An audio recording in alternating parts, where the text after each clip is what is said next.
The rain began before I left my apartment, soft at first, then with the kind of steady commitment that turns a city reflective.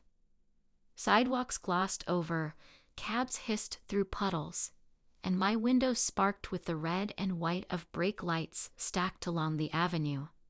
I stirred my coffee, watched the swirl of cream and heat braid itself into a pale fog, and felt the rush of the week waiting for me as surely as the umbrella leaning by the door. 48, I reminded myself as I locked up, a number both heavier and lighter than it sounded. My son had started graduate school across the country, my ex-husband sent polite holiday texts, and my plants thrived or wilted depending on whether I remembered they existed. Some nights I told myself the quiet was restorative. Some mornings it felt like standing at the edge of a deep, calm river, wanting to swim, not sure where the current would pull me if I gave in. Our firm, Lane and Ash, occupied the 22nd and 23rd floors of a building that pretended to be taller than it was. The lobby had a piano no one ever touched and an abstract sculpture shaped like a tower folding into itself. The elevators closed with a soft sigh that felt like permission, the kind of place that made even the tired feel briefly composed. I liked arriving before most others did. I liked the first hum of the espresso machine in the kitchen and the way the city, still deciding on the day's mood, tilted into the windows along the east wall. I liked the way the light found the edges of blueprints and email drafts, how it made order out of scattered intentions. I was senior project manager, numbers and calendar blocks, and 3 different languages of persuasion. Finance wasn't sexy, not in the dramatic, movie montage sense, but in architecture it was the only love language that kept our grand plans from becoming expensive ghosts. My job was spreadsheets and handshake diplomacy. Vendors took my calls. Clients sent their panic to my inbox like a fever they were sure I could break. I organized budgets the way some people organized weddings, with a level of attention that bordered on devotional. That morning, the rain clicked against the floor-to-ceiling glass like a patient knock, and my screen cast its blue square of purpose. I tasted espresso and damp wool from my coat, and I was midway into reconciling 2 separate purchase orders that insisted they were both correct when I noticed the quiet change. It was not a sound exactly, it was the way people moved. A silvery ripple of posture and attention down the hall. I stood and saw 2 figures step out of the elevator. Elijah Ash, one of the founding partners, and a man I didn't recognize. The stranger had the sort of presence that made space without asking for it. Tall in a charcoal suit with a rain-darkened overcoat folded over his forearm, he had the composed look of someone who has been on a lot of planes and still knows which pocket holds his boarding pass.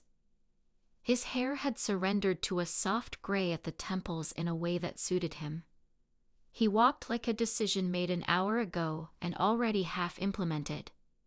They stopped near the conference room glass, that transparent stage where everything important could be seen if not heard. The stranger lifted his eyes, and the gaze found me with the quiet accuracy of a trained hand finding a familiar tool. Nothing obvious happened, no smile, no nod. Only a fraction of attention, a steadying of the air, as if he had turned a dimmer. I felt my throat tighten in a way that made me suddenly, irrationally aware of my scarf. The old silk one with faint teal chevrons that had seen more meetings than some junior associates. His gaze let go and returned to Elijah. But the feeling stayed, a warm echo that surprised me with its clarity. Word travels in an office like ours with the efficiency of a river. He was introduced on the all-staff email at 9:32 a.m. Marcus Vale, interim chief financial officer. The permanent CFO had departed unexpectedly, personal reasons, the email said, which the building translated as scandal and marriage in alternating breaths. Marcus had been brought in to steady the ship while the board searched for a long-term fit. He had helmed turnarounds before, in cities spelled with confidence: Boston, London, Chicago. There was a record of resurrected lines of credit and unions mollified with careful math. There were rumors of a divorce in his 50s that had been quiet but expensive. There were rumors he was here to decide whether Blaine and Ash remained two names or became a single sellable asset. He came to my floor before noon with a small procession of department heads. We were introduced in the glass conference room, where the city looked on like a bored juror. I offered my hand and my role in a prepared sentence, hearing how crisp my voice tried to be. He shook my hand the way people shake hands in old photographs: firm, unhurried, like the transaction of a promise. He said he'd heard of me, that my name was attached to budgets that made impossible projects behave. It was the kind of compliment that should have slid off the practiced surface of professionalism. It didn't. It touched something closer to bone. His first week was a rebalancing exercise, a shift in how approvals traveled, an audit of speculative projects, a schedule of one-on-one meetings to understand where money was being asked to perform miracles. He moved through those meetings with an intensity that wasn't theatrical. He didn't raise his voice. He didn't repeat himself. He listened the way a doctor listens to the words around symptoms. His questions landed where soft answers tried to live. People, even the prickly ones, found themselves giving him the numbers behind their numbers. I didn't like him for this. I recognized him. The difference was that when he turned that attention on me, it felt less like dissection and more like discovery.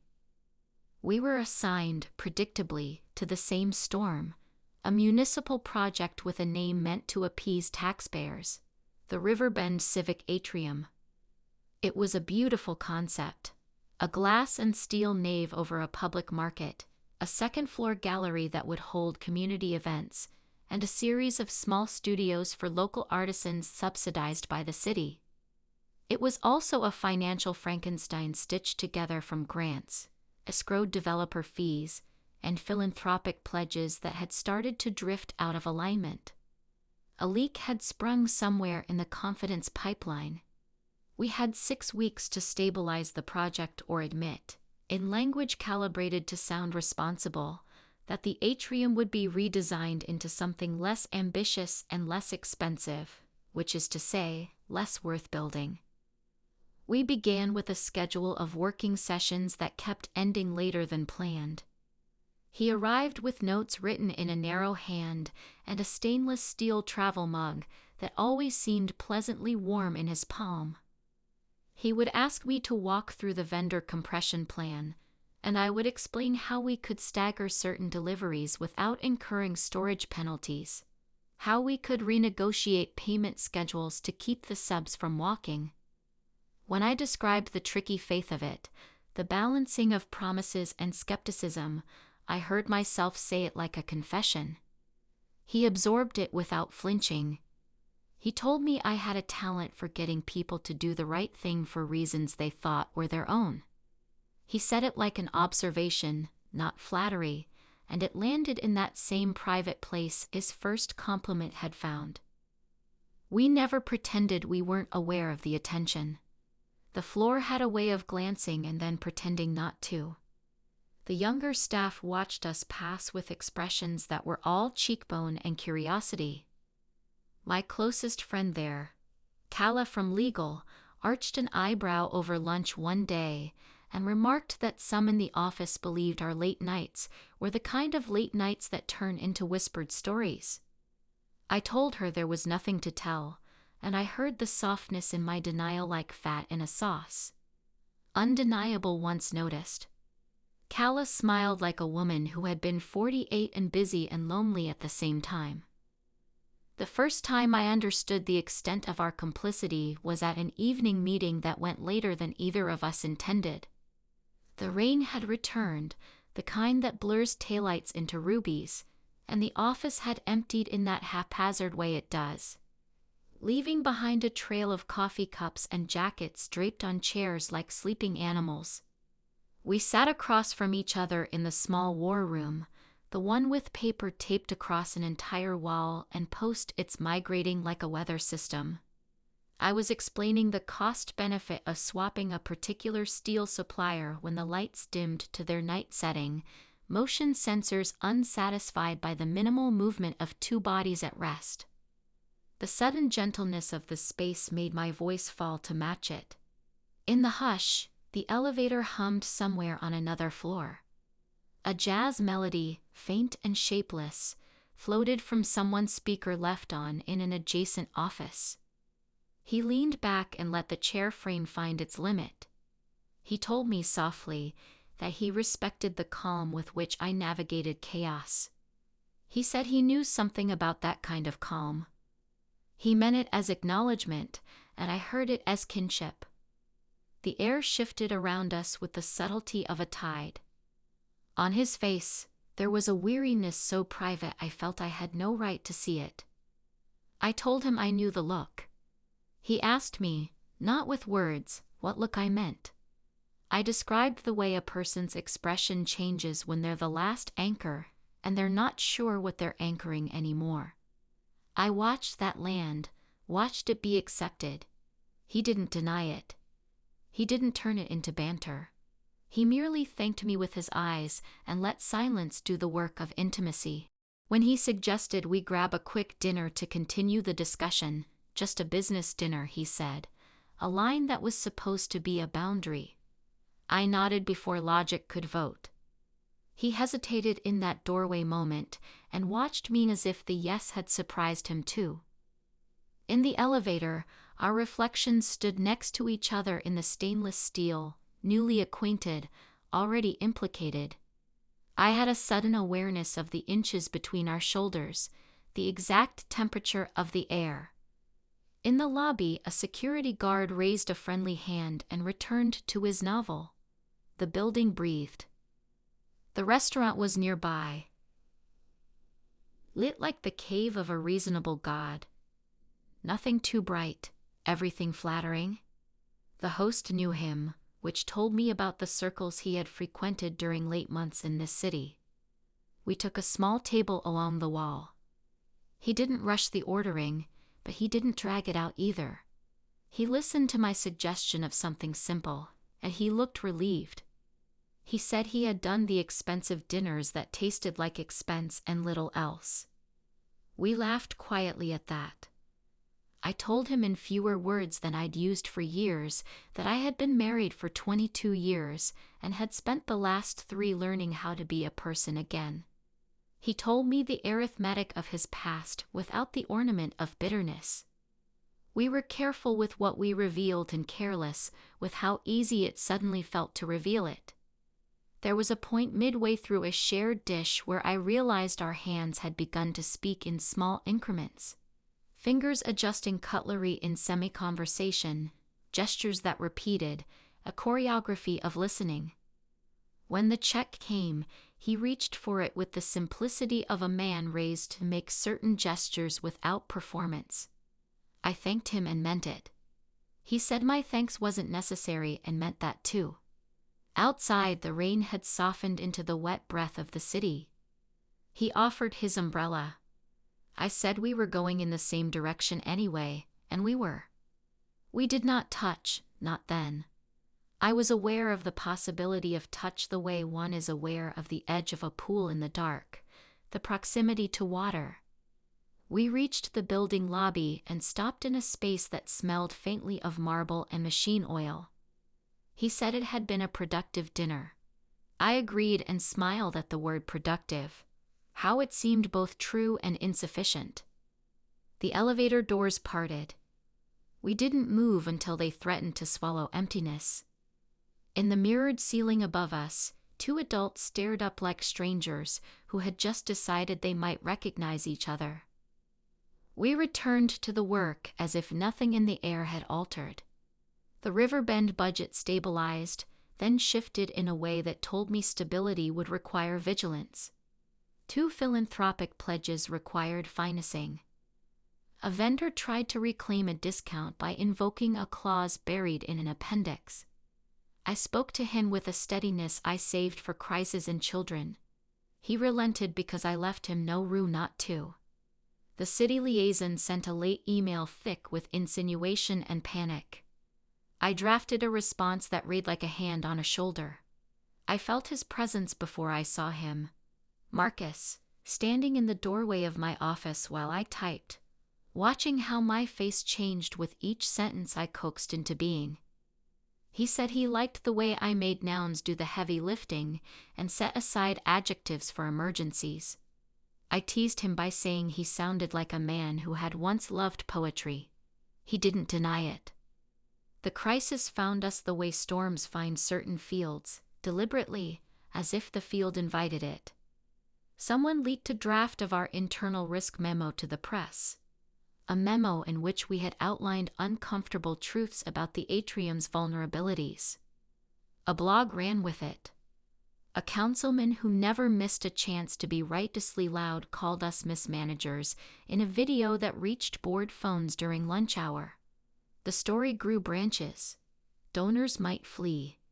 The city might yank its support.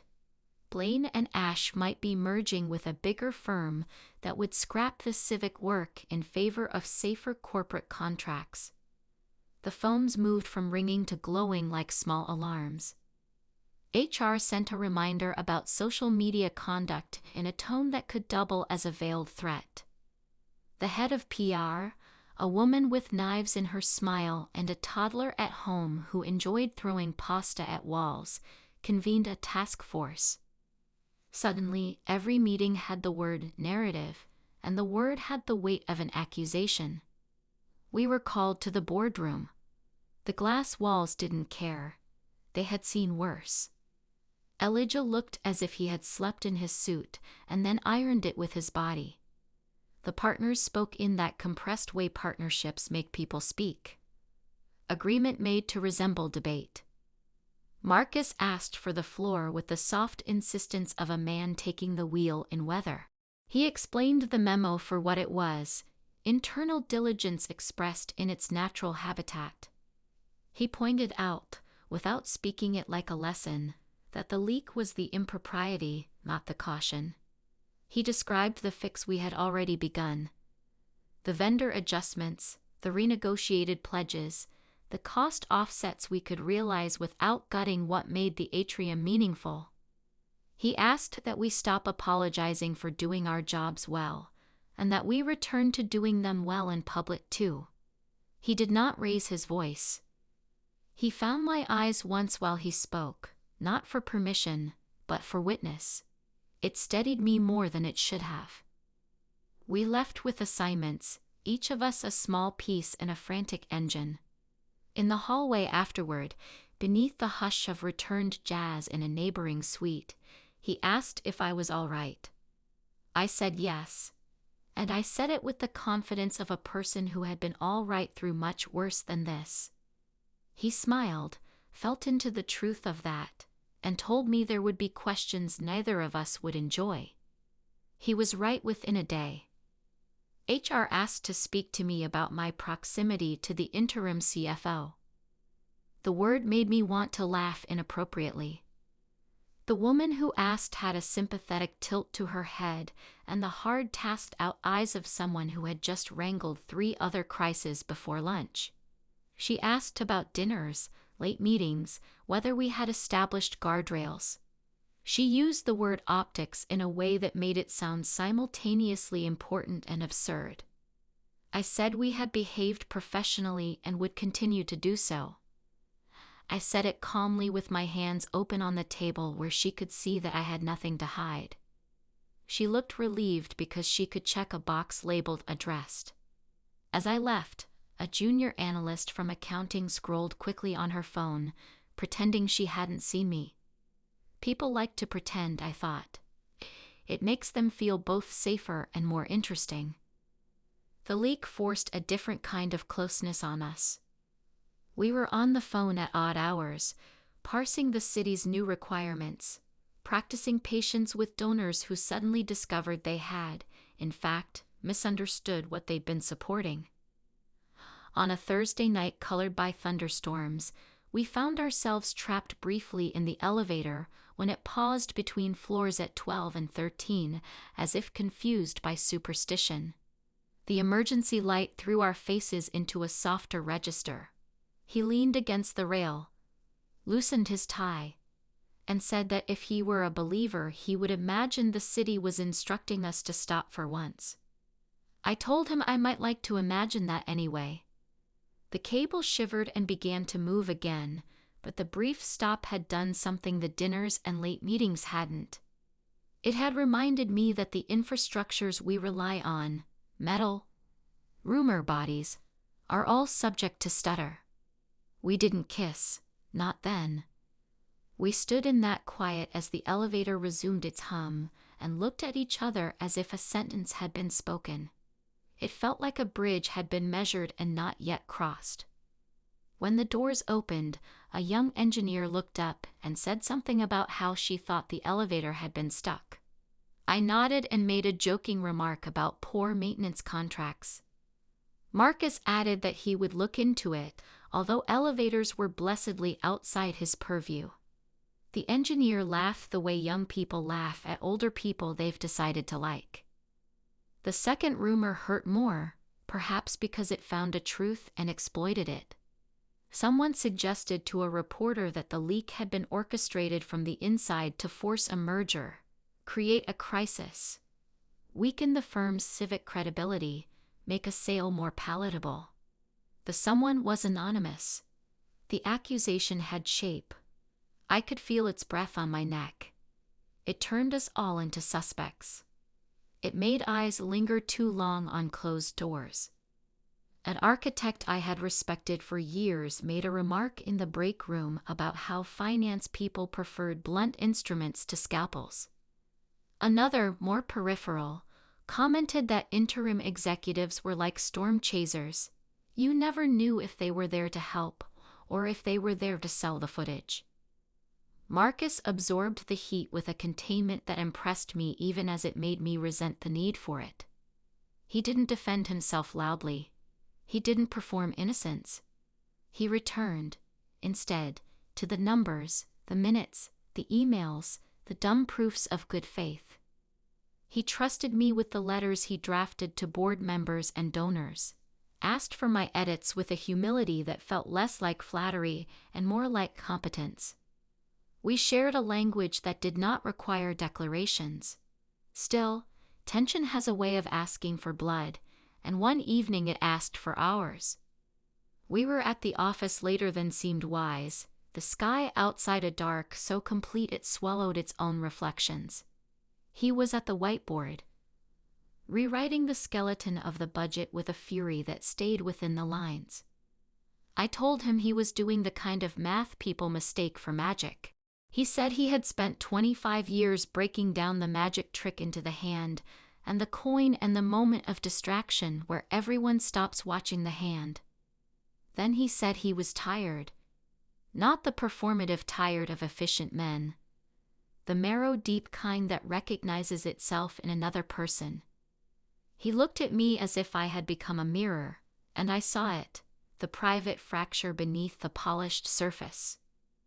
I told him about the night my marriage had ended without a fight. How we had sat on either side of a well-kept dining table and realized that dignity sometimes looks like retreat. I told him about the first weekend after my son left for college, how the apartment had creaked like an old ship, how I had slept on the couch for no reason other than that the couch felt less expectant than the bed. I told him that I had not felt desired in a very long time, and that desire, when it returned, had arrived as a shock, an old friend at the door unannounced. He closed his eyes at that, and then opened them with a gentleness that undid me. He told me he had spent years giving his best attention to things that didn't love him back.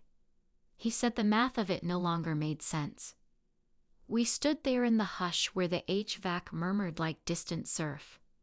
He stepped toward me with that small, careful surrender of a man who knows how much depends on not rushing the moment. His hand hovered near my sleeve, and when it finally touched the fabric, it was as if a circuit completed. I felt every quiet place in me wake up like lights warming down a hallway. He didn't ask. He allowed. I stepped closer. The smell of his cologne, something restrained and clean, mixed with the paper smell of plans, the metallic whisper of the markers, the city's breath pressing cool against the glass. He lowered his forehead to mine without quite closing the distance, and the small shared air between us felt louder than the rain ever had. Our breath met first. Then our restraint decided what it wanted to be. If there were words, they were whispered by skin and pulse rather than mouths. The night faded around us, leaving only breath and promise. We were careful after that in the way of people who believe in care as much as they believe in feeling. We did not pretend it hadn't happened. We did not turn it into the axis of our days. We created a set of unspoken rules that lived beneath our calendars. No closed doors without cause. No lazily conspicuous absences.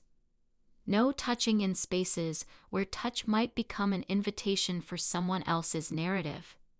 It wasn't romantic in the cinematic sense. It was adult, which is to say, complicated and sturdy.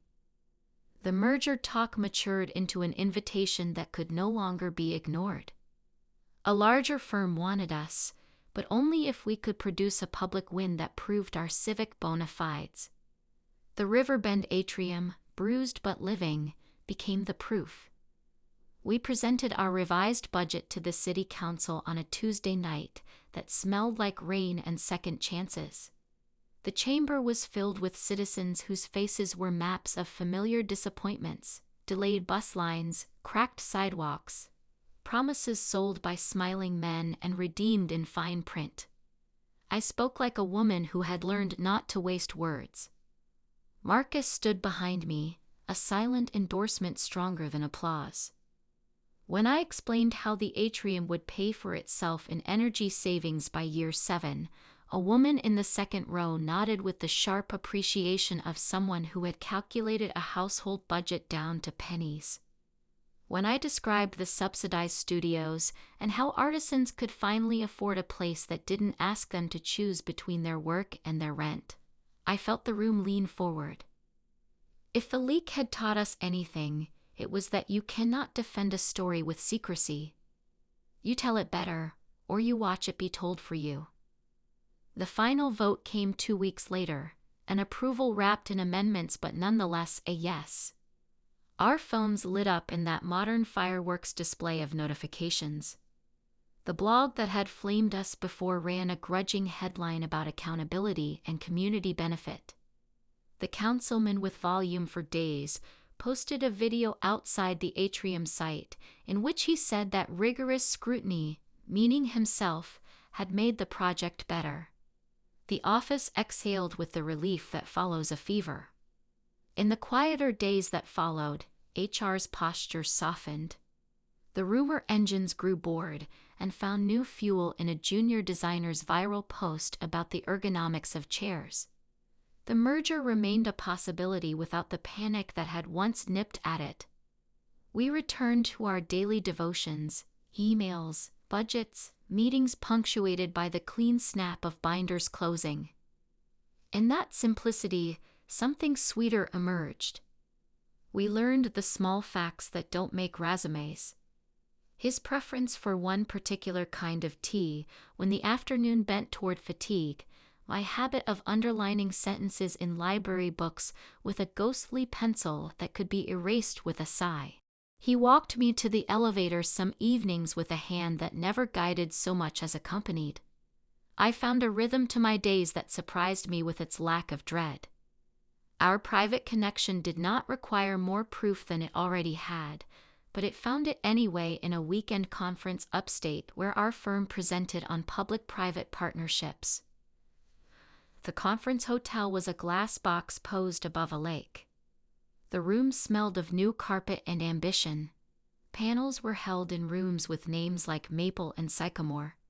People wore badges and their good intentions. We spoke on Saturday morning, a joint presentation that felt, even on the stage, like an intimate conversation about how to make improbable projects behave. We kept our distance like professionals who recognized the hunger in the room for gossip. We left the conference reception early, not together, mindful of eyes that wanted an easy story. Later, when I knocked on his door under the soft premise of a document that needed a last look, he opened it with an expression that said we had both run out of excuses. We did not speak a lot because there was little to say that our hands and our carefulness hadn't already said. The room's window gave the lake back to the night in a scatter of reflected lamps. The air carried the faintest trace of wood smoke from somewhere, like memory. When he cupped my face in his palm, I felt myself soften into a kind of peace I had stopped expecting. He was attentive in the way of someone who had learned that attention is the only gift that doesn't depreciate. I felt the years between us and behind us unspool their knots and become simply thread. We let the hours find us. If there were promises, they were simple ones, kept in the language of presence. We slept with the kind of sleep that doesn't ask what morning wants. Morning, of course, wanted everything. It always does. We returned to the city different only to ourselves. We did not perform happiness because performance draws scrutiny like sugar draws ants. We returned to our desks and our schedules, and we allowed the feeling to become a quiet river under it all. Months later, late spring shading into summer, the atrium's first steel arches rose like prayers. I stood at the site with a hard hat and boots that made me feel briefly invulnerable. The welder's sparks were small comets against the gray. The city liaison who had once emailed panic now nodded to me with something like gratitude. Children pressed their faces to the temporary fence, watching as if a world were being assembled for them in real time. Marcus stood beside me, not touching, perfectly near. He pointed out a clean line of connection between two trusses with the pride of a man who loved evidence. Someone took a photo of us that appeared later on the firm's intranet. Two people in yellow hard hats and bright vests, squinting into the future with competence. It wasn't romantic. That fact made it, to me, more romantic than anything staged could have been.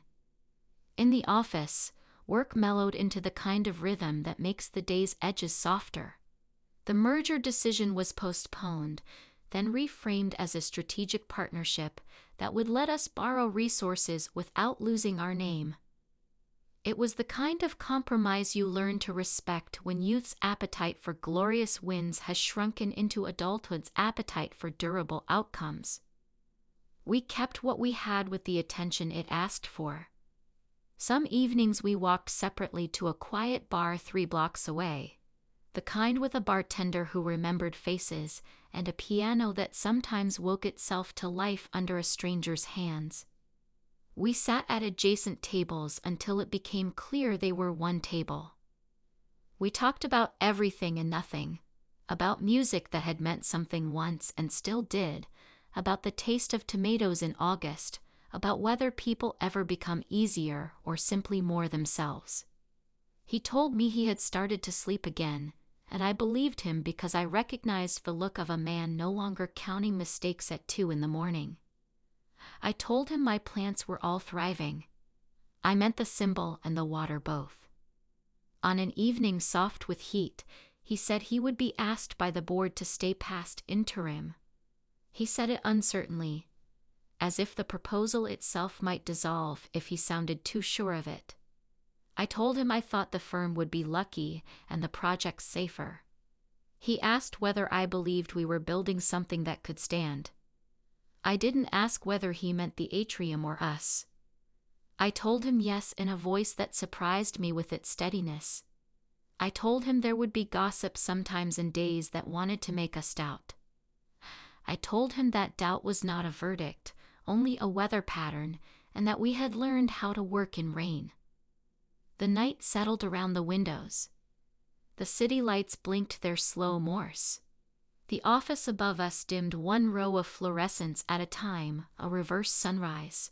We remained in our small bubble of quiet and let the world turn without us for a few minutes.